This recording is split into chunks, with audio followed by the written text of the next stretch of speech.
He appears where there is supposedly nothing. Not in the star-sown gulfs, not in the bright fever of galaxies, but in the hushed interval between them.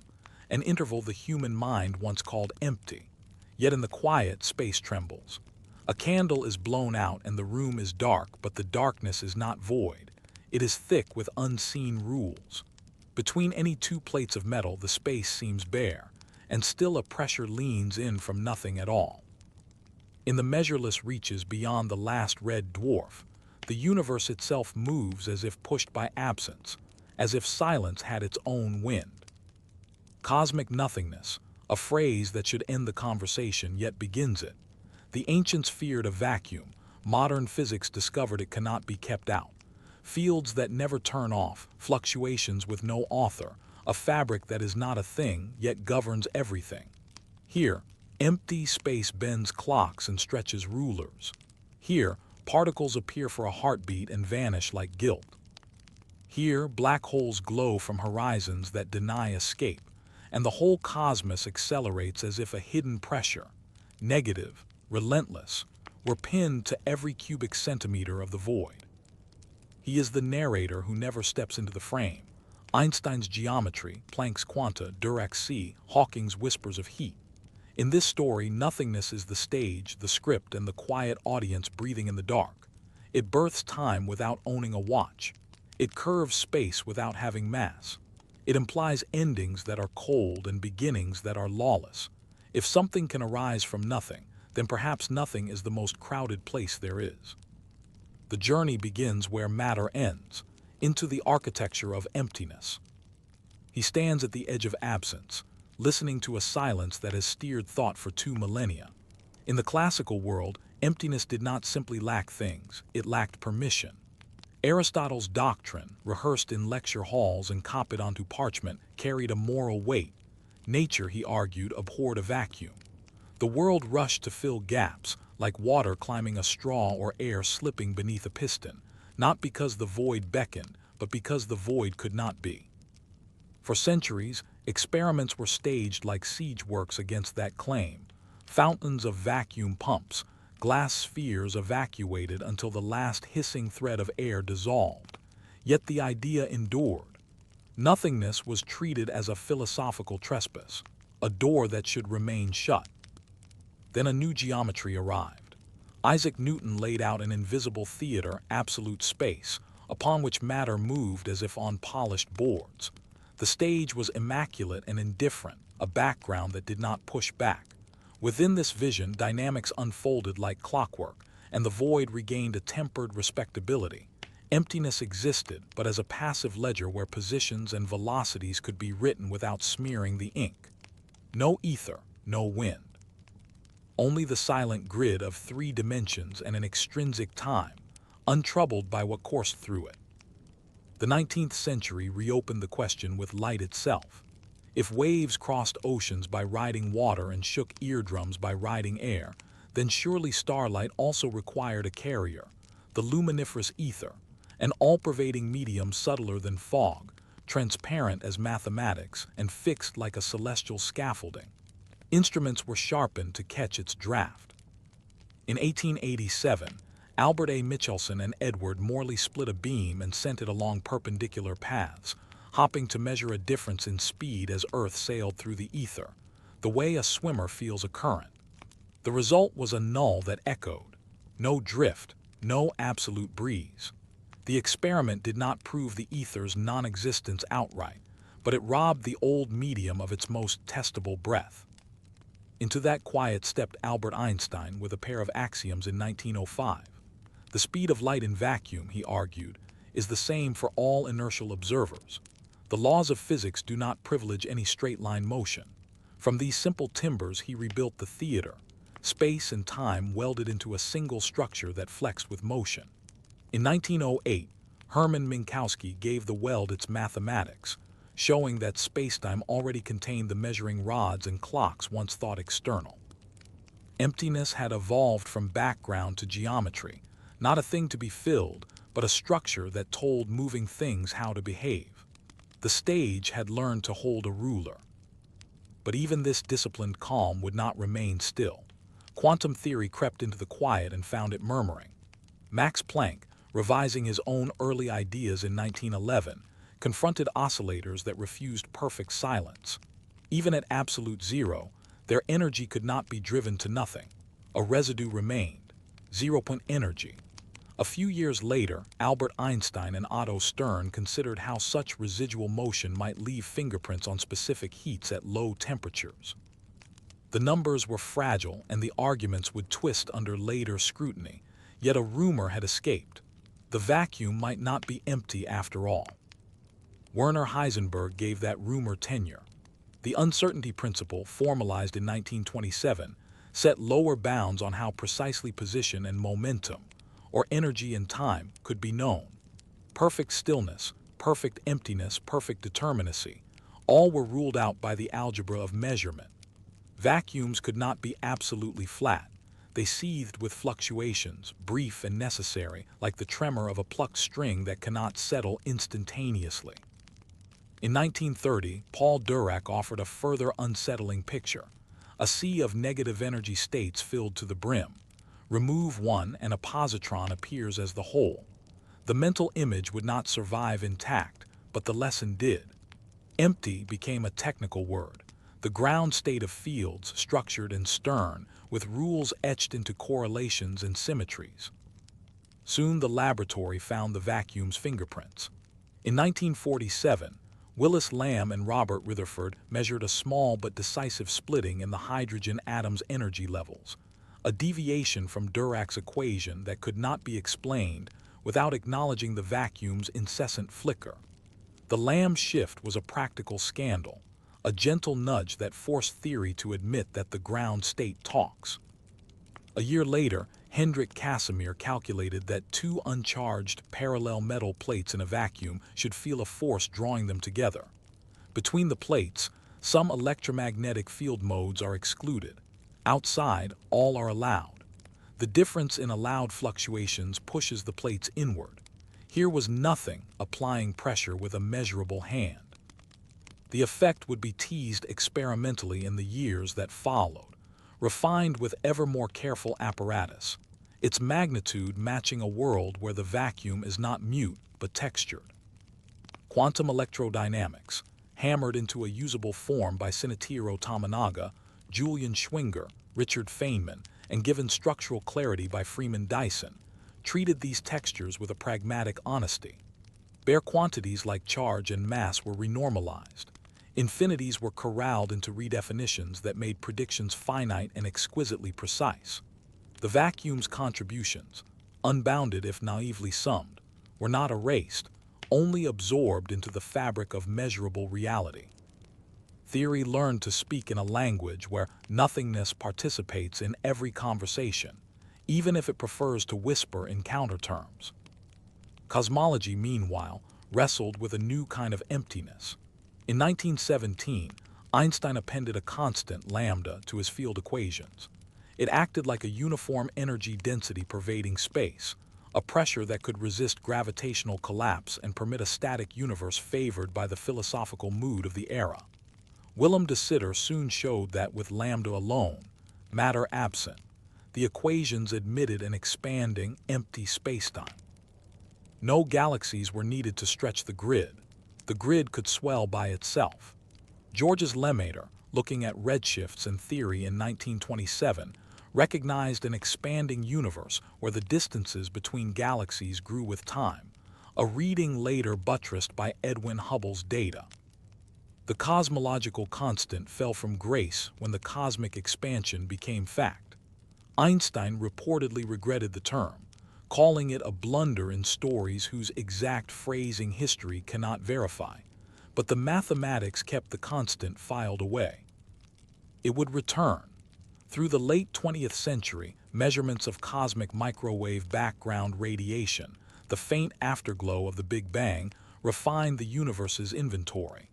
Galaxies clustered in filaments and voids, tracing gravity's patient work. Yet one decisive observation was still to come. In the 1990s, two groups, the Supernova Cosmology Project and the HISE Supernova Search Team, collected light curves from Type Ia supernovae, stellar explosions reliable enough to serve as standardizable candles. By measuring how bright they appeared and how redshifted their light became, astronomers charted the expansion history like archaeologists reading river sediments. In 1998, the pattern revealed a surprise. The universe's expansion was not merely coasting, it was accelerating. On the largest scales, gravity seemed to act repulsively, as if a hidden pressure were pinned to space itself. That pressure acquired a name with a shadow: dark energy. The simplest model was a restored cosmological constant, interpreted as vacuum energy, the baseline density of the fields that cannot be switched off. If true, emptiness was not neutral. It had weight of a peculiar sign and an equation of state distinguished by negative pressure, precisely the prescription that drives accelerated expansion in general relativity. Here the drama of nothingness reached a new register. What had been a laboratory correction to hydrogen's voice, or a nanoscopic pressure between plates, now governed the evolution of everything, from the trajectories of galaxy clusters to the ultimate fate of time's arrow. The word discovered does not neatly fit this arc. Emptiness was never found in a single experiment the way a comet is found against the dark, or a new particle leaves a telltale bump in a histogram. Instead, its character condensed from a century of refusals and returns. The refusal of a classical void that could be walled off. The return of a geometry that measures without material rulers. The refusal of a perfectly still quantum ground. The return of effects, Lamb and Casimir, that force theory to accommodate the vacuum as participant. The refusal of a universe governed solely by matter's gravity. The return of lambda as a term that may be less an add-on and more an index of how emptiness itself curves the stage. By the end of the 20th century, the discovery phase had transformed into an ontological reckoning. The vacuum emerged as a ground state rather than a gap, an arena endowed with energy, correlations, and a quiet authority over scales from the subatomic to the cosmological. It was the medium that does not need to be posited, because it is what remains when all positings are subtracted. It pressed plates together in cryogenic chambers and drove galaxies apart across billions of light years. It shaped the splitting of spectral lines and the late-time tilt of the Hubble diagram. It was, paradoxically, the most universal thing precisely because it was what everything else declined to be. In that recognition, the tone of inquiry shifted. The question ceased to be whether nothing exists and became what kind of something nothing is. The stage, once painted black to throw the actors' costumes into relief, revealed seams and weight, a lattice of law carrying residual energy and rules about what can fluctuate and how. Philosophical dread gave way to quantitative curiosity. Instruments multiplied. Interferometers pried at the quantum field's persistence. Telescopes watched ancient light pass through the scaffolding of an accelerating cosmos. The story of cosmic nothingness stepped out of myth and into measurement, not by surrendering its mystery, but by learning how the mystery writes itself into data. The next chapters would ask why the vacuum carries the value it does, how its fluctuations braid with gravity's geometry, and whether the constant truly is constant. But the discovery had already been made. Emptiness is an actor, and the play begins whenever the curtain rises on a universe that refuses to be silent. The first shock is numerical and impersonal, like a ledger discovered after the house has burned down. On the sky, the Hubble diagram of Type Ia supernovae bends upward, signaling acceleration. In the equations, a term with negative pressure tugs the expansion faster with time. General relativity makes no mystery of the mechanism. Pressure gravitates, and if the pressure is sufficiently negative, as a uniform vacuum energy would be, the effect is to drive space apart. The cosmos, taken as a whole, behaves as though emptiness is pushing on it from within. What was once a background has become a driver. The stage is moving the actors. The second shock arrives when theory tries to pay the bill. Quantum fields do not switch off, and their ground states carry energy. Add those contributions naively, integrating over all possible modes up to some high-energy cutoff, and the result is an absurd abundance, a vacuum energy density larger than observation by an exponent that beggars language, often quoted around 10^120. Renormalization, so effective in the garden plots of particle physics, cannot simply be transplanted here. Gravity couples to whatever energy is present. The contrast is not a technical hiccup, but a chasm between two kinds of success. A cosmology that reads the sky with measured calm, and a quantum theory that whispers infinities into every cubic centimeter. The cosmological constant problem stands as the most severe mismatch between calculation and the world that physics has ever faced. The void, asked a simple question, "How heavy are you?" replies with both a whisper and a scream. A different shock is experiential, though no human body can feel it. When Stephen Hawking analyzed quantum fields near a black hole horizon, he found that the vacuum, sliced by gravity's one-way border, does not remain cold. Pairs of modes straddling the horizon become entangled. What falls and what escapes no longer cancel their bookkeeping perfectly. To a distant observer, the black hole glows at a temperature set by its surface gravity, its mass leaking away in quanta born from the vacuum structure. A theorem of no return becomes a furnace of almost nothing, and the simplest objects in general relativity acquire lifetimes, thermodynamics, and eventually an accounting problem of their own. The Bekenstein-Hawking entropy, proportional to horizon area rather than volume, ranks the information content of a black hole by the size of its silhouette. The universe has turned an edge into a measure of ignorance. Even where no black holes loom, acceleration itself reshapes the emptiness. The Unruh effect declares that a uniformly accelerating detector in Minkowski vacuum registers a thermal bath, its temperature proportional to its acceleration, and inversely to fundamental constants that set nature's scales. The effect is too faint to warm laboratory instruments in any straightforward way, but the principle is stark. The vacuum is not a single experience. It is frame-dependent, observer-conditioned, a quilt that looks smooth to one motion and grainy to another. Emptiness acquires local weather. Entanglement is the quiet architecture underneath these phenomena, the unseen joinery that makes an apparently featureless room hold weight. In quantum field theory, the vacuum is not a product state. It is a fabric of correlations across any dividing surface. Trace over the degrees of freedom on one side of an imagined cut, and the remainder is mixed, endowed with an entropy that, in idealized settings, scales with the area of the cut. The resemblance to horizon entropy is no accident. It is a signal that geometry and information are communicating in a language not yet fully deciphered. The shock here is conceptual. The emptiness between regions is what knits them together. Space is not merely where fields live. It may be how their entanglement looks, written in a dialect of distances and areas. On cosmic scales, the consequences are intimate. A universe dominated by vacuum energy drifts toward a de Sitter phase, exponential expansion that dilutes matter and radiation into insignificance. Such a space has a horizon, the de Sitter horizon, with an associated temperature and entropy.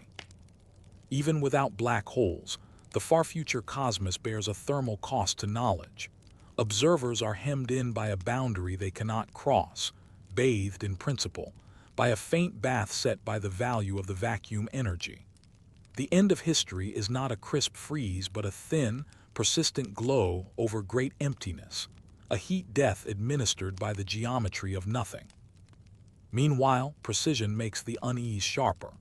The same theory that predicts a vacuum too heavy for the sky also explains the Lamb shift to many decimal places, computes the electron's magnetic moment with accuracy that embarrasses human machinery, and anticipates the Casimir force between plates measured in ultra-clean chambers.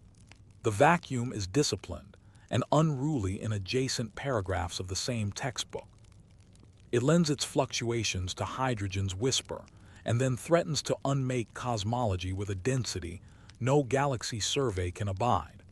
The shock is not that both stories exist. but that physics must speak both convincingly and cannot yet translate between them. There is also the vertigo of contingency. Measurements of the Higgs boson and the top quark hint that the electroweak vacuum, the specific shape of the field that confers mass, may be metastable, a local minimum in a potential that dips lower elsewhere. If so, the present ground state is a hilltop with a shallow saddle, long-lived beyond reckoning but not logically eternal.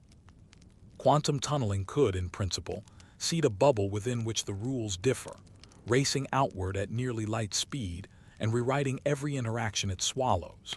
The expected lifetimes vastly exceed any stellar calendar. The night sky is not threaded with such alarms. Yet the notion that emptiness could change state, that vacuum is not merely emptier than matter, but a kind of matter with its own phases, alters the emotional register of the word nothing. Another surprise, quieter but insistent, is woven into astronomical tensions. In the late 2010s and early 2020s, independent methods for gauging the universe's expansion rate began to disagree beyond statistical comfort. Early universe inferences from the cosmic microwave background suggested one value of the Hubble constant. Late universe ladders built from supernovae and variable stars pointed higher. The details are a labyrinth of calibrations and systematics, and the story remains unsettled, but the possibility is unsettling by design. Either overlooked complexities cloud one or both windows, or the vacuum's role, or gravity's rules, slightly differ from the simple constant painted into the concordance model. A stage that moves the actors may be moving with a rhythm not yet scored. Everywhere the shock is that nothing bears properties. It has an equation of state, a temperature if cut by horizons, an entropy if mentally divided, a weight that flings galaxies apart, and a mismeasured ledger that defies the sum of all known fields. It possesses symmetries that can break, leaving behind fossils in the form of masses and forces.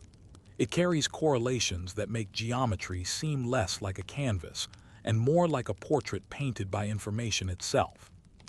It is the most universal medium precisely because there is nothing particular in it, only the rules that govern particulars. Behind these facts stands a philosophical aftermath. The disappearance of the ether did not erase the intuition that a medium matters. It transformed the medium into mathematics, spacetime as structure. Quantum theory then turned structure into activity. The ground state is alive with fluctuations and correlations. Gravity gave the activity weight and horizon, temperature and area. The vacuum's defiance of common sense is not a single abrupt event but a staircase, and on each landing the view back toward classical emptiness grows more antique. What once was the absence of things is now the presence of laws with consequences. For observers who ask ultimate questions, the shocks add up to an instruction. Explanations that end at nothing cannot be taken as endings. The cosmological constant demands a mechanism or a cancellation. Horizon thermality demands a reconciliation of quantum information with dynamical geometry. Metastability demands a map of phases for fields that were once thought inert. The vacuum has become a test bench for unification, a place where every candidate theory of quantum gravity must eventually make contact, not with exotic particles in limited numbers, but with the background hum that floods everything and refuses to be quiet. And yet within the unrest lies a kind of clarity. The data are not ambiguous about the existence of the effects. Supernovae fade too quickly for a decelerating universe. Atomic spectra split by the vacuum's hand. Precise plates feel a pressure that no material gas can explain. Horizons, treated with the rigor of semi-classical analysis, radiate with a temperature no metaphor can replace. The crisis is not one of reality but of representation. The void is telling a coherent story with multiple dialects, and theory must learn to hear them as one language. Thus the scientific shock is not panic but focus. Emptiness is no longer a philosophical curiosity to be permitted or forbidden. It is an empirical participant with measurable habits and paradoxical grace. It expands the universe while whispering in hydrogen's ear. It is colder than any lab can make, yet warmer to an accelerating witness. It is featureless to the eye and rich with information to the cut. It is the background that forces itself into the foreground. In the wake of these realizations, the path forward becomes stark. Measure the silence more precisely, test the edges where it becomes heat, compare the sky's acceleration with the ground state's arithmetic, and find a framework in which those become the same fact. Only then will the shock give way to understanding, if understanding, in this corner of reality, is a place where the quiet finally speaks with a single voice. The inquiry turns inward, into the layered quiet that physics now calls the ground state. In quantum field theory, emptiness is not a surface cleared for other things. It is the thing other things return to. Every species of field, electromagnetic, electron, quark, neutrino, Higgs, extends everywhere, even where stars do not. What are called particles are ripples, quanta, brief notes struck on instruments that never stop humming. The vacuum is the music when no particular note is played, a correlated hush whose pattern can be inferred from the way it perturbs any disturbance that passes through. In that view, nothing is already populated, by correlations, by symmetries, by a baseline energy that refuses to be tuned to perfect zero. Symmetry gives the silence contour. A field can obey a rule too strict for the world that results. When a continuous symmetry of the underlying equations is not mirrored by the lowest energy configuration of the field, the vacuum is said to break that symmetry spontaneously. The broken rule leaves fossils. In the early universe, as it cooled from radiation-dominated fire, fields settled into new ground states like liquids freezing along invisible grain. The Higgs field in particular acquired a non-zero value everywhere, a quiet tilt in its potential that pervades the cosmos. Particles that interact with this field move as though pushing through a universal medium. The strength of their coupling becomes what is called mass. The vacuum, then, is not merely a backdrop to inertia. It is its source. To ask why an electron resists acceleration is to ask how firmly the Higgs field holds to its chosen configuration. Even the everyday heaviness of a hand arises from a choice, the vacuum made when the universe was young. The sky writes back confirmations in patterns too large for any laboratory. The brightness and redshift of Type Ia supernovae trace the recent expansion, revealing the late-time acceleration that forced cosmology to name the vacuum as a dynamical agent. But that is only the first contour. Across hundreds of millions of light years, galaxies arrange themselves in a foam of filaments and voids, an architecture seeded by primordial fluctuations and sculpted by gravity. A faint, preferred scale, baryon acoustic oscillations, the frozen ripple of sound waves in the early plasma, reappears as a standard ruler stamped into the clustering of galaxies. Measure that scale at different redshifts, and the history of cosmic distances unrolls like a surveyor's tape, consistent with a universe whose geometry is now dominated by a smooth energy with negative pressure. The vacuum's uniformity writes itself into the spacing of things that are anything but uniform. Even older light carries the watermark. The cosmic microwave background, a bath of photons released when electrons first paired with protons to form neutral atoms, arrives with minute temperature variations, 1 part in 100,000, that encode the universe's contents and shape at that epoch. An excess of smooth energy changes the angular scale at which characteristic features appear and slows the growth of structure over time. Maps of the microwave sky, cross-checked against surveys of galaxies and clusters, triangulate the conclusion. The largest contribution to the present-day energy budget is not matter at all but the baseline of the vacuum. When that baseline dominates, the growth of cosmic webbing slackens.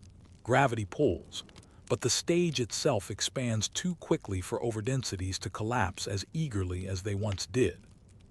Weak gravitational lensing, tiny distortions in galaxy shapes caused by intervening mass, reads out this competition, turning the sky into glass whose faint warps translate the tug-of-war between clumping matter and the smooth pressure of emptiness.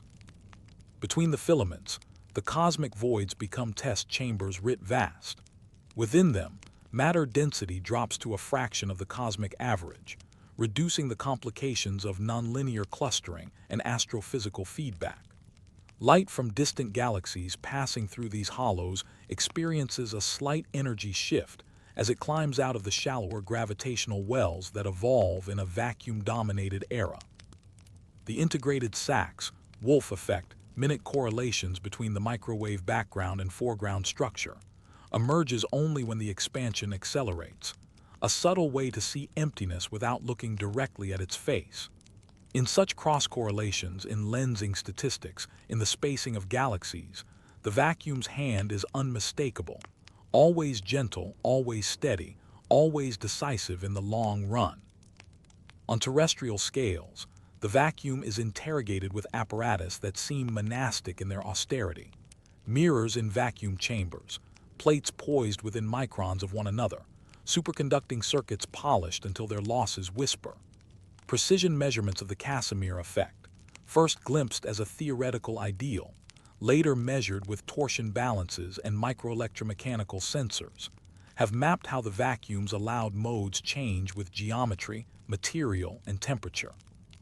As experiments refine distances and control surfaces, the agreement with theory becomes a conversation between idealizations and real metals, between a field-theoretic baseline and the messy grace of laboratory life. In this domain, nothing takes instruction from the boundary conditions humans impose, its pressure rising or falling as plates slide together or apart. Geometry is a dial on the vacuum's response. Sometimes the vacuum's flicker can be driven. In superconducting waveguides, rapidly modulating the electromagnetic boundary conditions produces photons from the ground state, a dynamical Casimir effect in which time-dependent geometry shakes virtual excitations into reality. In superfluid helium and Bose-Einstein condensates, horizons can be engineered as sound slows past a moving interface, creating analogs of black hole physics where stimulated pairs of phonons trace the same logic as Hawking's radiance. Optical fibers, too, can host horizon-like behavior when pulses change the refractive index sharply, teasing out correlated photons whose spectra and statistics mirror the algebra of fields near gravity's edge. These are not toys but translations, controlled systems where mathematics shared with the vacuum around compact objects can be read without waiting for a star to collapse or a black hole to evaporate. Clocks and interferometers bring a different acuity. Atomic clocks, ensembles of trapped ions or neutral atoms whose ticks are transitions between exquisitely defined energy levels, probe how the vacuum and fields shift those levels. Their relative stabilities, now extraordinary, allow tests of whether binding energies drift with time or respond to hypothetical ultralight fields that might add a faint texture to emptiness. Long baseline atom interferometers measure phase differences as matter waves travel along separate paths, sensitive to accelerations and gradients so slight they would elude any mechanical sensor. In their fringes, physicists hope to constrain couplings between putative dark sectors and ordinary matter, or to glimpse a subtle time variation in fundamental constants. Each non-detection narrows the coordinates where new physics could hide. Each detection would redraw the map of what the vacuum contains. Beneath these measurements runs a current that does not care about instruments but about meaning, the vacuum as information. In idealized settings, the ground state of a quantum field obeys an area law for entanglement entropy. Partitioned space and the entropy of the reduced state scales with the size of the boundary, not the volume. The vacuum, thought to be dilute, holds its secrets at the edges. This geometry of ignorance echoes the thermodynamics of horizons, where the entropy of a black hole scales with surface area. In Reindler space, the wedge perceived by an observer in constant acceleration, the restriction of the global vacuum to the wedge looks thermal, governed by a modular Hamiltonian that encodes how degrees of freedom on one side know about those on the other. The structure is not metaphor, it is algebraic. Emptiness, once a negative space in diagrams, becomes a code that preserves correlations while hiding details behind boundaries. Hints from holography lend the picture a daring outline. In certain spacetimes, the Ryu Tachyanagi prescription relates the entanglement entropy of a region to the area of a minimal surface, suspended in a higher dimensional geometry. Geometry, in that reading, is an emergent ledger of entanglement. Distances and curvatures are summaries of how much the vacuum knows across a cut. The slogan that spacetime emerges from entanglement is not a derivation so much as a program, tested in models with symmetries kinder than the universe's own and extended by conjectures that tie wormholes to correlations. Yet the correspondence is persistent. Where there is area in gravity, there is entropy in quantum fields. Where there are horizons, there is temperature. Where there is a cut in space, there is information left behind. If the vacuum knits reality, it may do so with entanglement as thread. Even the mundane success of renormalization acquires an informational hue. What appears as a technical procedure, absorbing infinities into redefinitions, flowing couplings with scale, reads as a statement about how descriptions change as one forgets details. Coarse grain a theory, and irrelevant operators fade while relevant ones set the macroscopic behavior, a discipline that nature seems to obey as it passes from quarks to nuclei to stars. The vacuum is the anchor for this flow, the reference from which excitations rise and to which they return. Its properties determine which patterns survive, mass gaps and long-range forces, Goldstone modes from broken symmetries, screens and runnings that shape how charges present themselves at different probes. Emptiness is the canvas on which scale is drawn.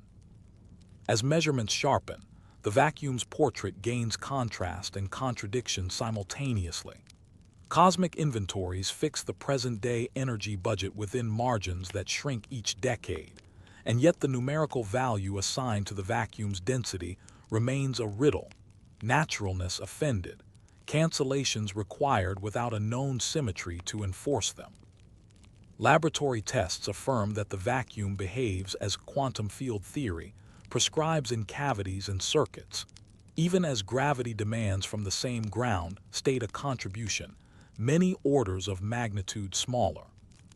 The Higgs field, whose non-zero value makes mass intelligible, hints through its measured couplings and the mass of the top quark that the electroweak vacuum might perch near a ridge rather than a valley, metastable on timescales that make heat death seem urgent by comparison, yet philosophically unsettling all the same. Each thread pulled tight reveals another knot. What emerges from this deepening investigation is not a defeat but a new style of question. Instead of asking whether the vacuum exists, physics asks how many ways it can exist and still support a world like this one. It asks what symmetries can be broken without breaking the large-scale geometry that observations demand. What fields can be added without spoiling the delicate successes of hydrogen's spectrum or the electron's magnetic moment? What entanglement pattern could be rearranged before distances cease to make sense? The vacuum is treated like a phase of matter, though it is not made of matter. A state with order parameters and response functions, with excitations and susceptibilities, with an equation of state that determines the fate of cosmic time. In that sense, deeper investigation is not a descent but a widening, from philosophical dread to geometric structure, from structure to fluctuating ground, from fluctuations to forces that lean on plates and on galaxies, from forces to information measured at edges and horizons, from information to the suspicion that what appears empty is the densest text in physics, a document whose margins determine the story, whose grammar is symmetry, and whose plot is the slow unfolding of scale. The next steps will demand new lenses and louder silences, surveys that map the sky's faint sheer, instruments that coax photons from ground states by moving mirrors no eye can see, clocks that hear hypothetical fields rustle, and theories that allow geometry to be a collective behavior of something not yet named. The vacuum stands in the middle of all of it, stillness that directs motion, quiet that carries weight, nothing that refuses to be nothing at all. the quiet grows complicated. What began as a correction to spectra and a pressure between plates has scaled to the size of destiny. When vacuum energy dominates, the universe asymptotes toward de Sitter expansion, a future in which distances swell exponentially and horizons draw close, not spatially, but conceptually, placing an information boundary around every world line. Beyond that boundary, events occur without ever entering the ledger of any given observer. In this geometry, emptiness is not absence, it is governance. And governance here comes with temperature and entropy. The Gibbons-Hawking result makes the statement precise. A de Sitter horizon carries a temperature proportional to the expansion rate and an entropy proportional to horizon area. The largest scale fate of the cosmos inherits thermodynamics from the vacuum itself. This is the first deepening. Emptiness sets the boundary conditions of knowability. A universe accelerating under a constant vacuum energy approaches a finite informational capacity within any horizon patch, a finite number of distinguishable states. If that is so, the very idea of more precise measurements forever must be surrendered at the altar of the vacuum's geometry. Heat-death, once imagined as the slow diffusion of energy until gradients disappear, becomes a horizon-governed stillness punctuated by diluted radiation and the faintest quantum noise. In that stillness, black holes evaporate on timescales that number far beyond stellar lifetimes. Hawking's calculation sketches 1067 years for a solar mass, far longer for giants, and their final quanta fade into the ambient cold that de Sitter space sets by decree. The far future is vacuum speaking softly, but not ever falling silent. The second deepening arrives from below, in parameters measured at colliders and folded back into the sky's arithmetic. The mass of the Higgs boson, near 125 GeV, and the mass of the top quark, near 172-173 GeV, flow under renormalization toward a regime that places the electroweak vacuum precariously close to metastability. In that reading, the present ground state is a local minimum in the Higgs potential rather than the global one, long-lived beyond measure but not the ultimate floor. It is not a forecast of disaster. Estimates of the lifetime dwarf the lifetime of stars, galaxies, and even black hole eras. But it is an ontological jolt. A vacuum can have phases. What is called empty can tunnel. The laws that shape chemistry and gravity's weak hand could, in principle, be replaced in a sweep of a bubble wall moving just shy of light speed, rewriting particle masses and couplings as casually as a phase transition rewrites the rigidity of water when it freezes. The cosmos has lived in this phase long enough to birth structure and questions. Still, the near criticality reads like handwriting on a ridge line. The third deepening is conceptual, and it takes place in the space where candidate quantum gravities try to accommodate acceleration.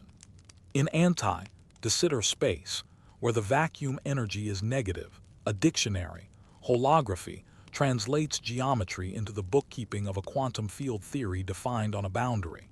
That dictionary is not a metaphor. It is a map used daily by theorists to compute. But the universe's late-time destiny is de Sitter, not anti-de Sitter. The sign reversed, the horizon everywhere rather than at infinity. To build de Sitter space from microscopic ingredients has proven difficult in frameworks like string theory, spawning proposals and counterproposals, constructions and conjectures. Some argue that truly stable de Sitter vacua may lie outside the set that can be consistently completed in the ultraviolet, a suggestion nicknamed the swampland, where low-energy theories drown because they lack a high-energy lifeboat. Others build de Sitter-like solutions with branes and fluxes and quantum effects, pointing to models where acceleration is a metastable compromise rather than an eternal plateau. The debate is not settled. It is telling that it exists. The vacuum that the sky seems to prefer is the one geometry most theory struggles to render from first principles. Emptiness, at cosmic scale, may be the most complex object in the inventory. A fourth deepening emerges not from theory but from the pressure of precision. As the measurements sharpen, cracks appear in the smooth consensus. The Hubble constant tension, early universe inferences from the cosmic microwave background, yielding a lower expansion rate than late universe distance ladders built from supernovae and variable stars, has persisted through reanalyses and recalibrations. Independent methods pile in. Time delays in gravitationally lensed quasars, tip of the red giant branch distances, surface brightness fluctuations. Some pull one way, some the other, some reconcile, some do not. A separate family of frictions gathers around the growth rate of structure. Weak lensing surveys and cluster counts sometimes favor slightly less clumping than the standard model predicts when normalized to CMB parameters. The details shift as data sets and systematics are reweighed, but the melody is constant. If the vacuum is truly a featureless constant, it plays a remarkably subtle game with the rest of cosmology. These tensions motivate speculative adjustments, each carving the vacuum differently. Early dark energy proposes a brief episode of vacuum-like behavior before recombination, altering the sound horizon used as a standard ruler, and thereby relieving the Hubble tension without spoiling late-time acceleration. Other ideas allow the dark sector to interact with itself, or with matter, or change gravity's large-scale rules just enough to pull growth rates back into alignment. Each proposal is a sculptor's hand on empty space, reshaping when and how it behaves as pressure. The risk is obvious: cure one discrepancy while spoiling three pristine agreements. The reward is equally clear: discover that vacuum is not a constant tiled across time, but a field with history. Meanwhile, anomalies of a quieter sort tug at the edges of maps.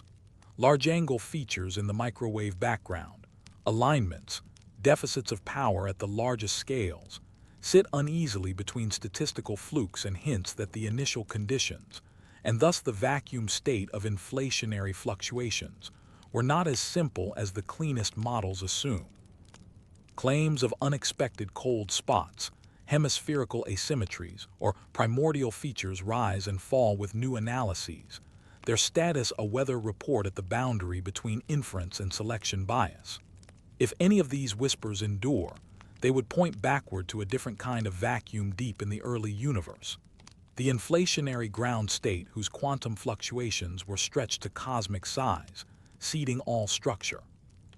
Deeper than late-time acceleration lies an earlier nothingness that expanded almost unimaginably fast, its own constant, perhaps not constant at all, its end mediated by a field rolling to its minimum and reheating the cosmos with particles where there had been only potential. The endgame of emptiness is not only about the far future, it is about the far reach of explanation. Consider the thermodynamic arrow of time, which inverts the usual expectation that dynamics alone dictates history. The vacuum, when dominant, imposes a horizon and a temperature. It gives every observer a thermal bath to drown in at late times. But the arrow itself points away from extraordinary low entropy in the past, a condition not written into known dynamics.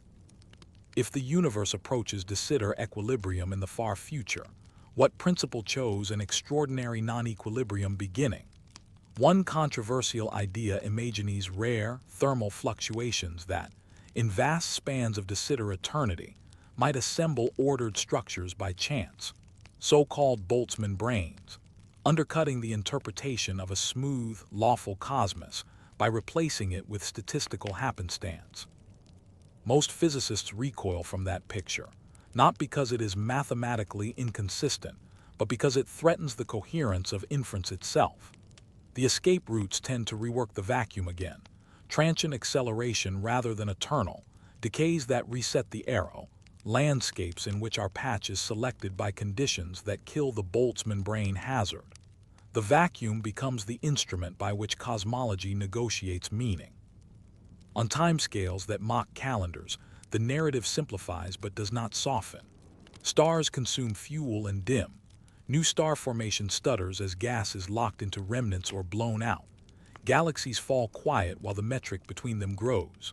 In some grand unifications, protons are unstable, though experiments have yet to witness a single decay. If they are, ordinary matter thins to leptons and photons on times far beyond black hole ages. What remains is radiation of unimaginably long wavelength, and the occasional quantum of whatever fields still carry energy. De Sitter temperature, set by the value of the vacuum energy, ensures that even the last universe is not at absolute zero. The stage keeps a candle lit, a faint, compulsory warmth that refuses pure silence. Yet precisely here, at Destiny's Calm, the puzzles are most immodest. If the vacuum energy is truly constant, why is its measured value so small compared with naive quantum field sums and so large compared with zero? If it is dynamical, what field carries it, with what potential, and how does that field evade the tight constraints imposed by laboratory physics and solar system tests of gravity? If De Sitter horizons carry entropy, where is it stored and in what microstates? If the electroweak vacuum is metastable, how is its longevity explained without an appeal to luck? If inflation's vacuum sculpted primordial fluctuations, what set its scale and ensured an end? Each question is an insistence that emptiness is a physical medium whose properties await derivation, not a symbol that can be written into equations when needed and erased when awkward. The moral, if such a word can be used in an empirical story, is that the vacuum refuses a single role. It is the late-time driver of acceleration, the midwife of mass through the Higgs field, the ledger that records horizon thermodynamics, the stage on which anomalies announce themselves, and the archive that limits what any observer may ever know. It offers equilibrium in the future and instability in principle, stubborn constancy on the sky and delicate sensitivity in theory. It invites unifications that seem natural, and then rejects their numerology with a mismatch of 120 orders of magnitude. It stands at both the beginning and the end of cosmological narratives, a boundary condition for inflation and a coda for expansion. Thus the mystery deepens not by proliferation but by convergence. Independent lines, collider measurements, supernovae lensing maps, CMB statistics, Casimir plates, horizon thermodynamics, arrive at the same door, knocking from opposite sides. Behind that door is not a denser catalog of particles but a better grammar for nothingness. Why it has weight, whether it can change, how it stores information, and what it means that geometry itself appears to count states as area rather than volume. The vacuum, pressed from all directions, behaves like a phase whose order is only partially named. In the chapters to come, theories will try to draw its full phase diagram, and instruments will attempt to read its equation of state with another decimal place of care. For now, the escalation is simple to state and hard to absorb. The most consequential actor in the cosmos is the one that remains when everything else is removed. The simplest answer stands first, like a quiet stone at the center of a river, the cosmological constant.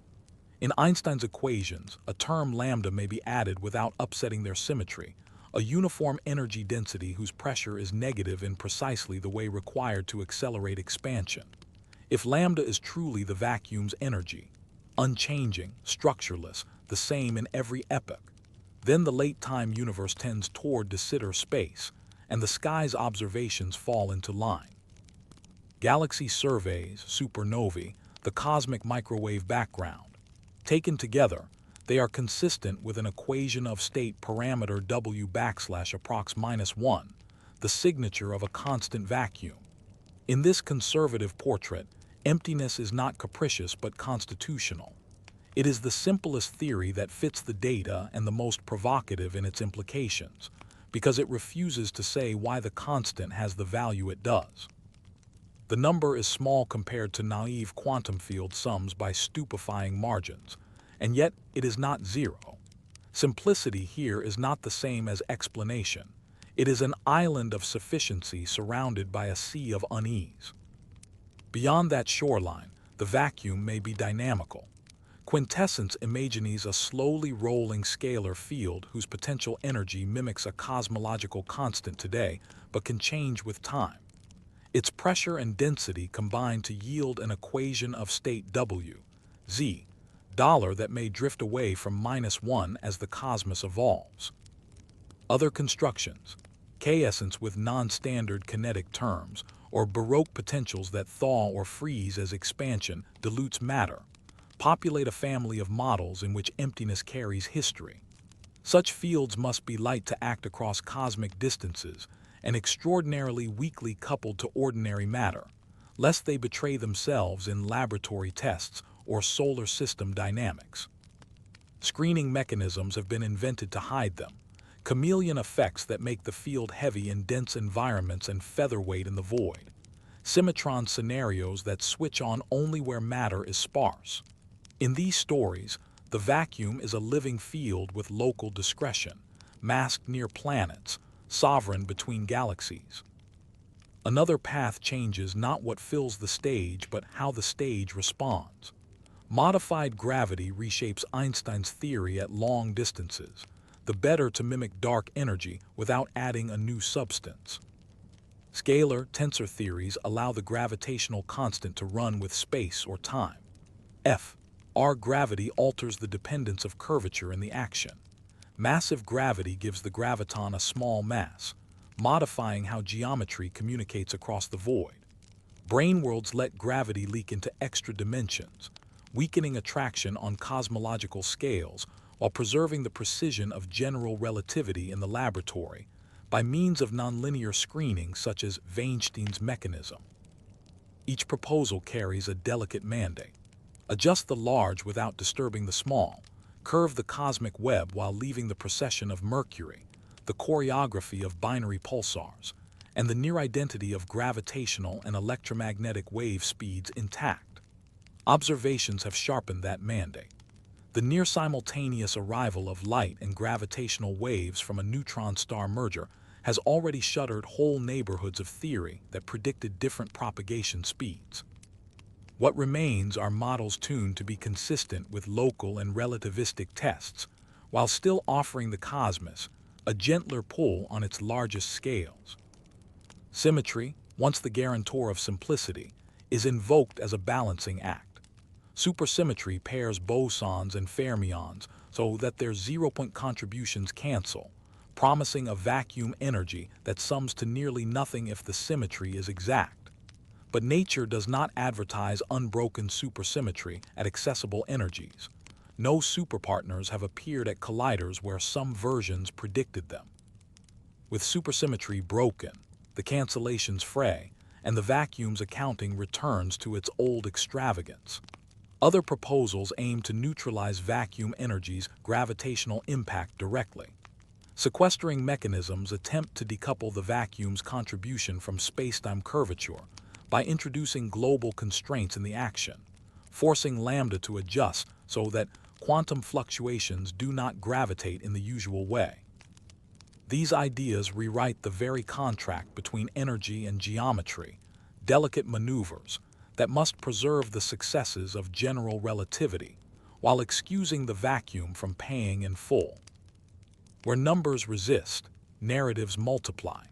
In a landscape of possible low-energy vacua, an idea born within string theory's plenitude of compactifications and flux choices, lambda might not be a computed unique constant, but a label that varies across an enormous ensemble.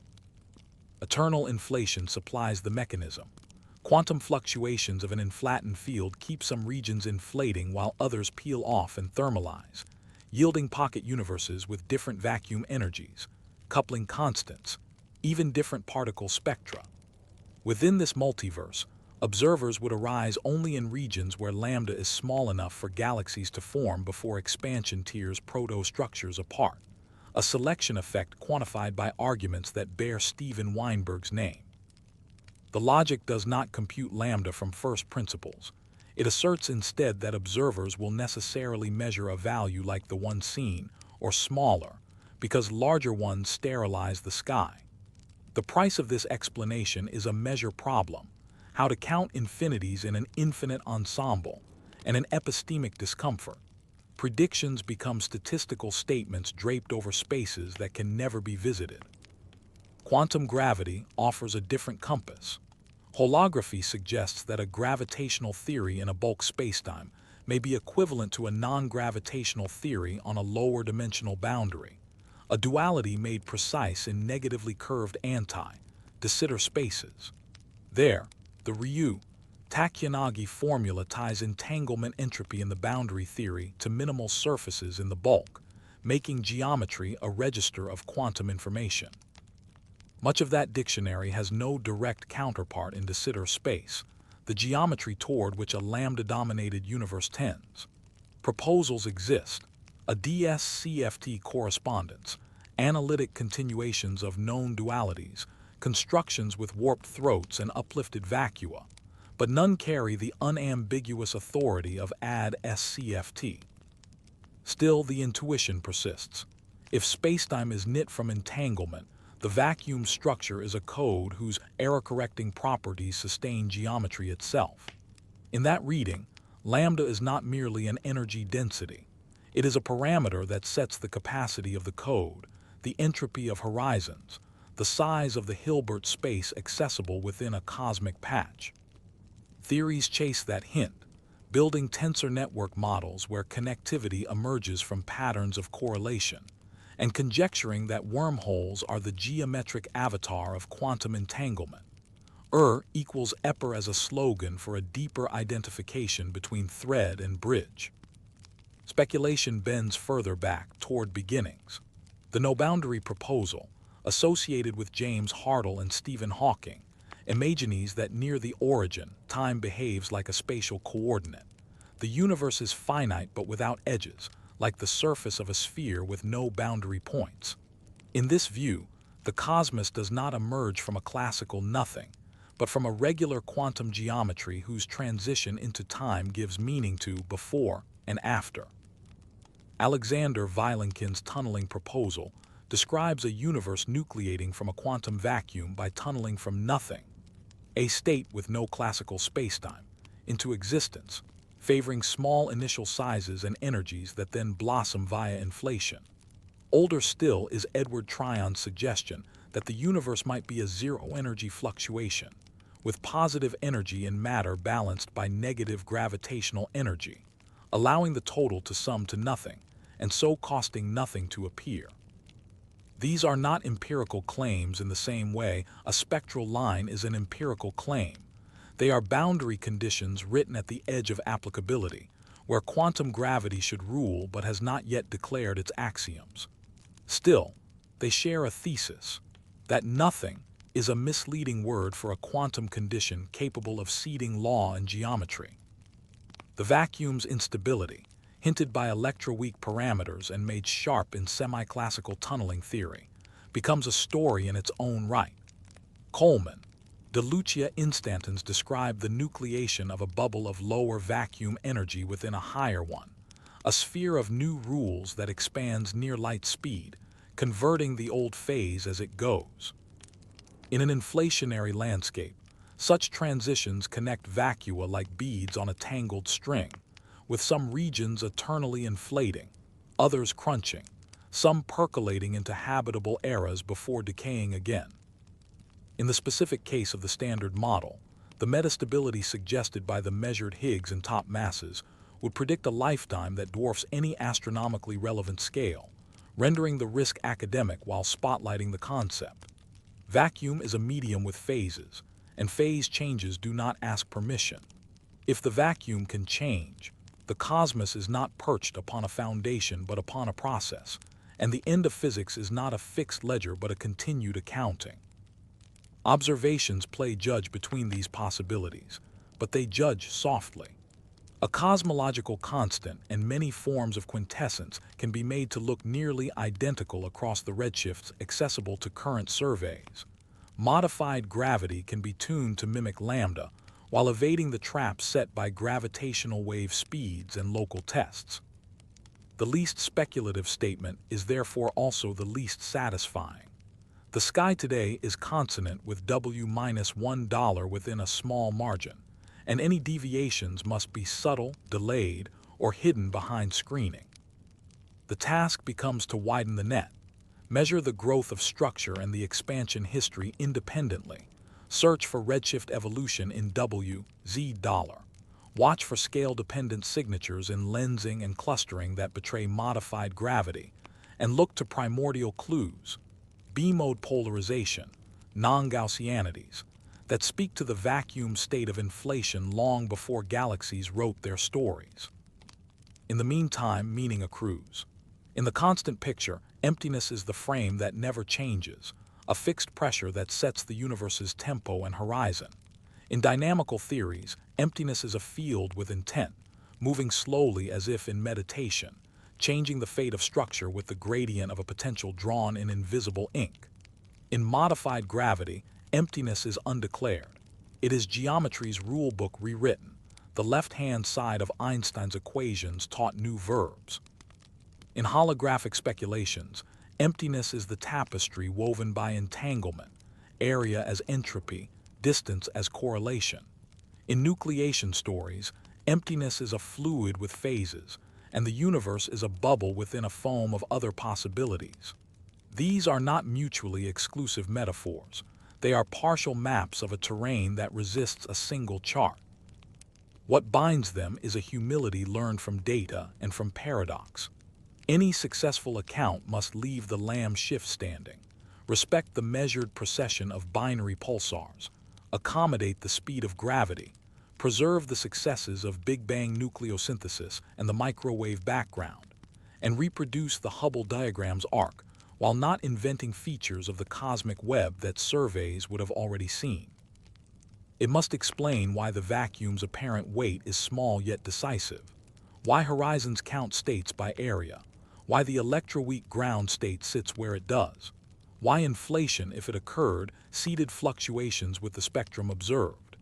Each theory is thus a translation effort, an attempt to make the dialects of nothingness, atomic, gravitational, thermodynamic, informational, read as one language. In that light, the theories and speculations are not detours but footholds. They let inquiry climb where the ground gives way, offering principles, symmetry, minimality, naturalness, information, that can be tested even when the ultimate picture remains incomplete. Lambdictum, the concordance model with a cosmological constant and cold, dark matter, stands as a provisional summit, a place from which to survey the plains. Whether the horizon beyond is a true plateau or a false crest will be decided by the next measurements and the next synthesis. Until then, the vacuum remains the most articulate silence in physics, and theories are the scripts written to match its voice. The instruments come first as questions shaped in metal, mirrors cut to the curve of doubt, detectors chilled until their noise is a rumor, clocks tuned to time's own whisper. Each is pressed against the face of nothing to see if nothing presses back. The strategy is simple in spirit and baroque in practice. Survey the sky where the vacuum sets the tempo, and interrogate the ground state where it leaves fingerprints. Telescopes, interferometers, atom fountains, quantum circuits, all are arranged to ask whether emptiness is constant, whether it ripples, whether it keeps a temperature, whether it contains the seeds of its own revision. On the largest scales, mapping becomes an act of listening. The European Space Agency's Euclid telescope began routine science in February 2024, and in March 2025 released its first catalog, a narrow but deep tapestry of hundreds of thousands of galaxies stitched into the foam of the cosmic web. Weak lensing in those images will weigh the sky's scaffolding. Redshift surveys will track how distances inflate. If vacuum energy is truly constant, the lensing statistics and distance ladder will lock into a single story. If it drifts, they will part ways by degrees that instruments can hear. Euclid is designed to force that conversation, and its early data already demonstrate the acuity of the ear. Spectra add the beat. The Dark Energy Spectroscopic Instrument, DESI, has carved the largest three-dimensional map yet made, reading the frozen ripple of baryon acoustic oscillations as a standard ruler set by the young universe. In March 2025, DESI's data release 2 sharpened the ruler again, and in the combined story of distances and growth, found tantalizing hints that the dark energy term might evolve with time, cautious results, but precise enough to ask the vacuum if it has a biography. Even if the hints soften, the method will not. Measure the ruler, trace the web, and see whether the stage expands with the steadiness of a constant or the cadence of a field. A second wide eye opens from the ground. The NSF, DOE Vera C. Rubin Observatory in Chile achieved first images in June 2025. Soon its 10-year legacy survey of space and time will sweep the southern sky every few nights, catching supernovae in the act and turning transients into a calendar. Its light curves will standardize Type Ia supernovae with new discipline, its weak-lensing shear maps will trace growth, and its cadence will bind the distance, time relation to the pace at which structure condenses. The aim is not merely more data but a cross-check of narratives. If acceleration is cosmological constant smooth, supernovae and shear will tell the same story. If not, their disagreement will be the instrument by which revision begins. Space will join again. The Nancy Grace Roman Space Telescope, approved for final integration and scheduled to launch no later than May 2027, will lay a near-infrared mosaic across thousands of square degrees, pairing exquisite weak lensing with galaxy redshifts and time-domain supernova cosmology. Roman is Euclid's complement and Rubin's partner. Different wavelengths, different systematics, the same question. The strategy is redundancy elevated to principle, three independent roads to the same equation of state W, Z, dollar, with the hope that their intersections reveal what abstraction alone has not. Gravity's waves, meanwhile, turn the vacuum into an instrument. During 2025, LIGO extended its fourth observing run, 04, into November, explicitly to overlap with Rubin's early science. The pairing is practical. Standard sirens, gravitational wave distances from compact binary mergers, tied to electromagnetic redshifts when light is found. Write a Hubble diagram without the usual calibrations.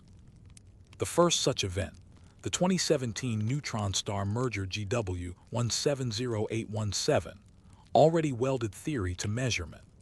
A gamma ray burst arrived 1.7 seconds after the merger, pinning the speed of gravity to match light to within a few parts in 10^15 and closing whole avenues of modified gravity that would have altered that speed.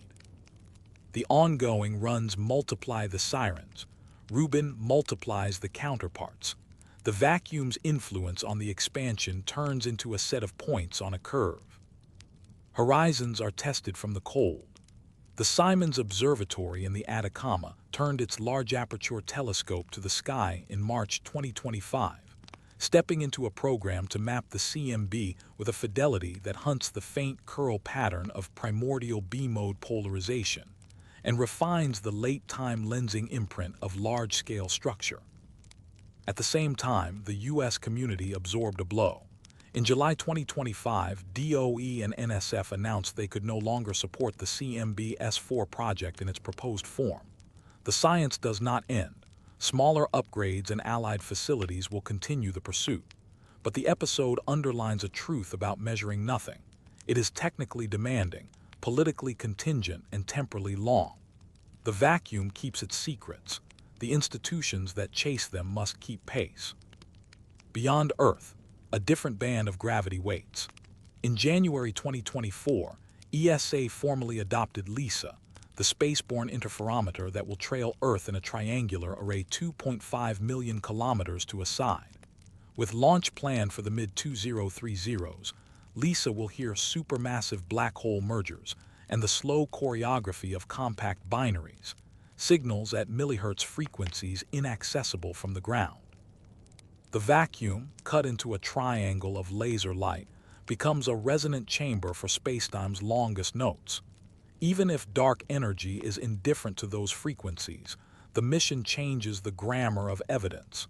When geometry radiates, emptiness is not passive. Terrestrial gravity will also deepen its ear. The high luminosity LHC, prepared during a long shutdown beginning in 2026, is scheduled to deliver first beams around 2030, raising the intensity of collisions to turn rare processes common. Precision Higgs measurements will revisit the vacuum that confers mass, testing whether its couplings really sit exactly where the standard model predicts or whisper of new fields that could shift the ground state's stability. In parallel, design studies for the Einstein telescope in Europe and the Cosmic Explorer in the US chart third generation gravitational wave observatories with tenfold sensitivity, aiming for operation in the 2030s-2040s. Their reach will turn standard sirens into a population and let gravity itself serve as a ruler over deep time. Between the stars and the collider halls, tabletop experiments probe the vacuum with ascetic elegance. In superconducting circuits, engineers have already shaken photons out of the ground state by rapidly modulating boundary conditions. The dynamical Casimir effect, showing that motion imposed on mirrors, even if only simulated in electrical length, can convert virtual fluctuations into real quanta. In ultra-cold atomic gases, sonic horizons in Bose, Einstein condensates have displayed thermal correlations consistent with Hawking's logic, a laboratory echo of horizon temperature. These are analogs, not black holes or cosmic mirrors themselves, yet they carry the same algebra: vacuum fluctuations, boundary, temperature. The principle is tested where nature allows access. A newer frontier gathers atoms into rulers. Long baseline atom interferometers, MAGIS 100 at Fermilab and the UK's AION program, drop clouds of ultra-cold strontium through vacuum tubes and read out phase shifts with clock laser light. Their promise is twofold: sensitivity to ultralight fields that could masquerade as time-varying constants, and at kilometer scales, access to gravitational waves in a frequency window between LIGO and LISA.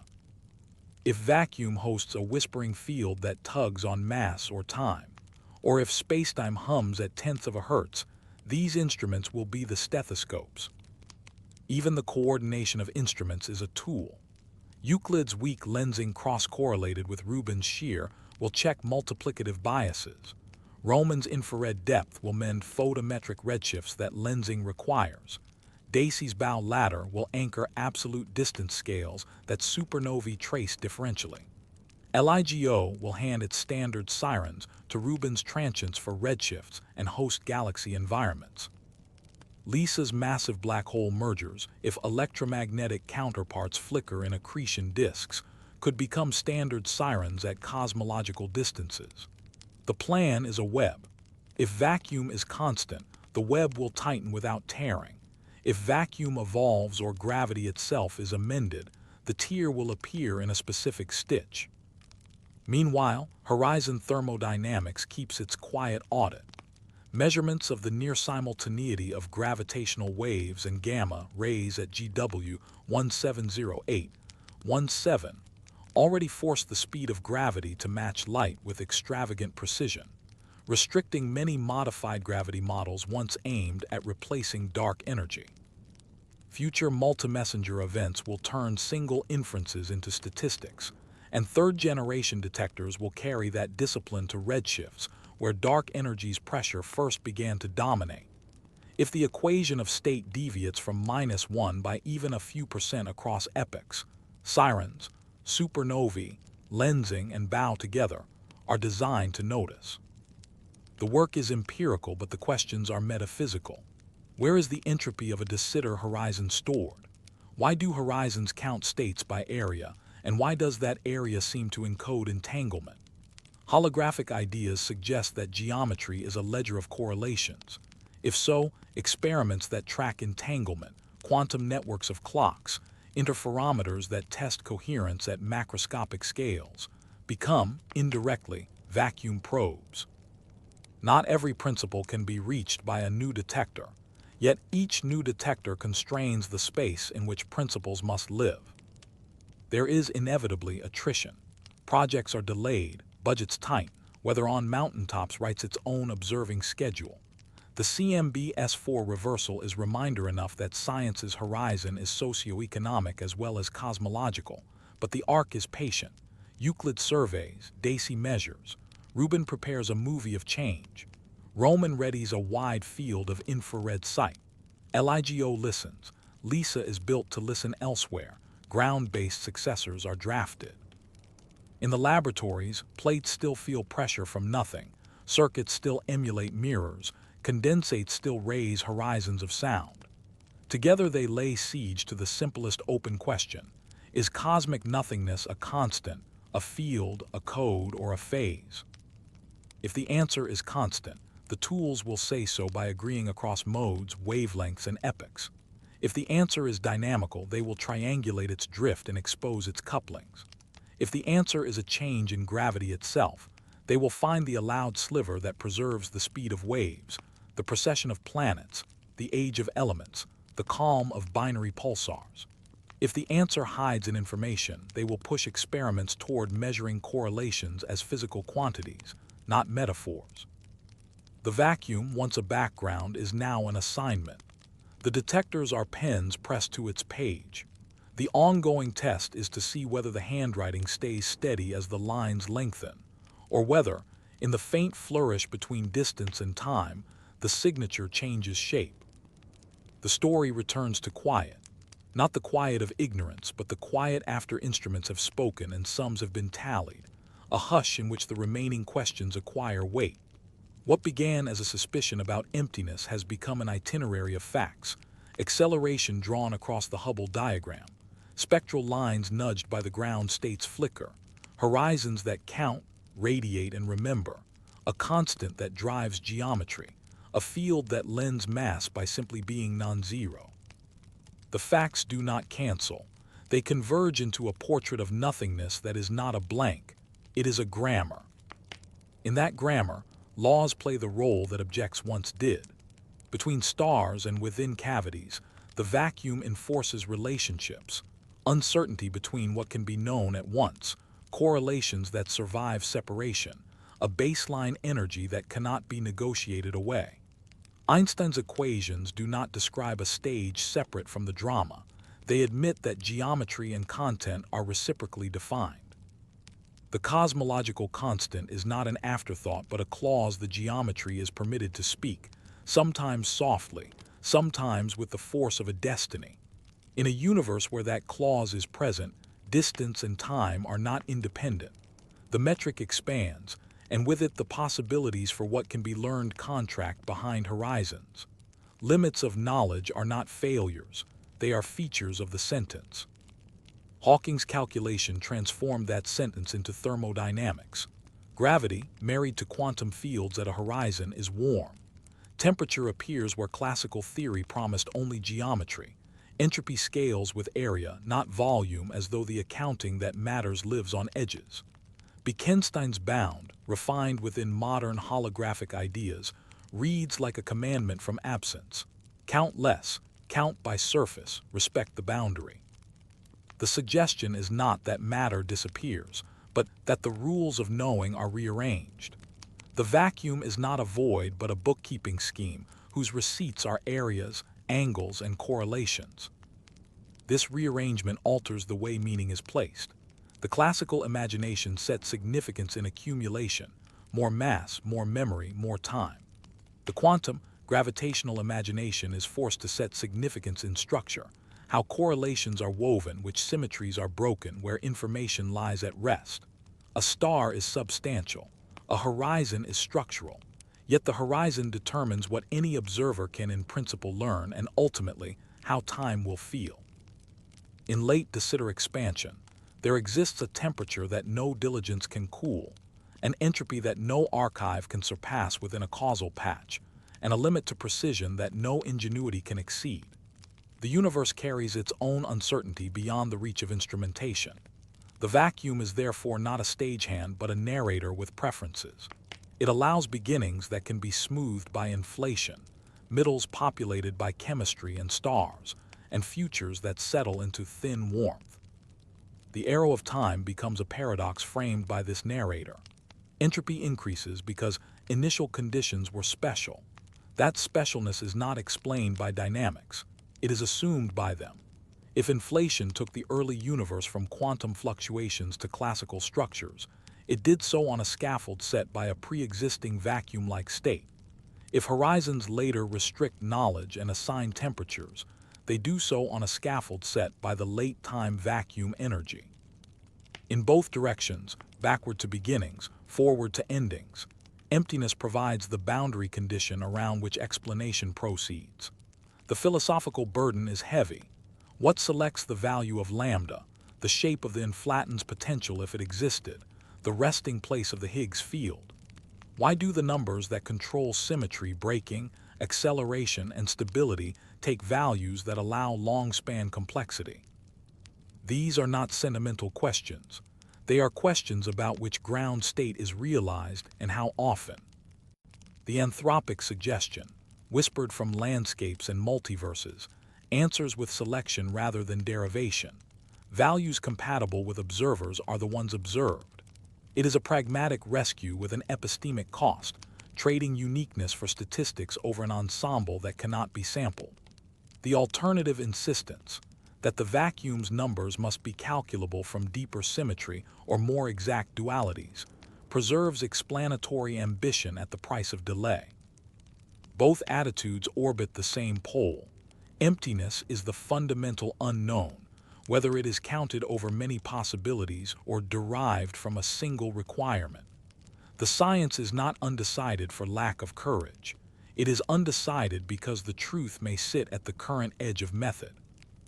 If the vacuum is an information code, as holography proposes in geometries kinder than the observed cosmos, then spacetime is a manifestation of entanglement. Distances correspond to strengths of correlation. Curvature corresponds to how that strength changes across a manifold. In this light, the vacuum is not a place but a pattern. A cut through space is a question asked. The area law is the cost of asking it. The de Sitter horizon's entropy is the size of the ledger within which answers can be recorded. Geometry itself becomes a state-dependent summary of relationships among quantum degrees of freedom that never appear individually on any detector's readout. Meaning moves away from, what is the universe made of, toward, how is the universe arranged to be knowable? The shift is not mystical. It is a hardening of humility into physics. Humility appears again at smaller scales. The Lamb shift, measured in the mid-20th century, remains a precise conversation with the vacuum. The Casimir force remains a pressure from allowed and forbidden modes. The Unruh effect remains a principle that insists that motion and measurement define what counts as empty. These are not exceptions. They are facets. Whether the subject is a plate a micron apart from another or a galaxy a gigaparsec away from its neighbor, the ground state organizes what is permitted. The laws are the content. So the narrative acquires an ethic. To understand anything is to understand the vacuum under it.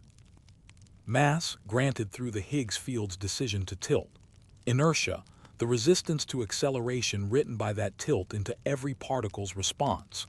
Gravity, the curvature that geometry takes on in the presence of energy and pressure, including the pressure of the vacuum's own baseline.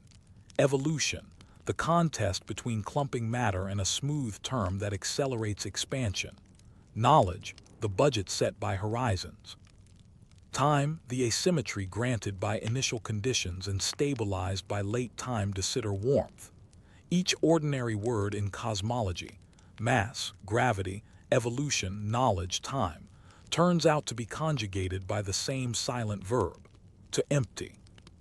The ethical voice is not moralizing. It is methodological. Precision becomes an act of respect. Supernova surveys, weak-lensing maps, baryon acoustic oscillation ladders, standard sirens, and horizon thermodynamics do not merely add digits to known quantities. They clarify which concepts are coherent. If W equals -$1 with no hint of drift, then simplicity is enforced, and the constant picture survives a stricter cross-examination. If gentle evolution appears in W, Z $, or if growth rates refuse the distances implied by light, then the vacuum will have confessed to history.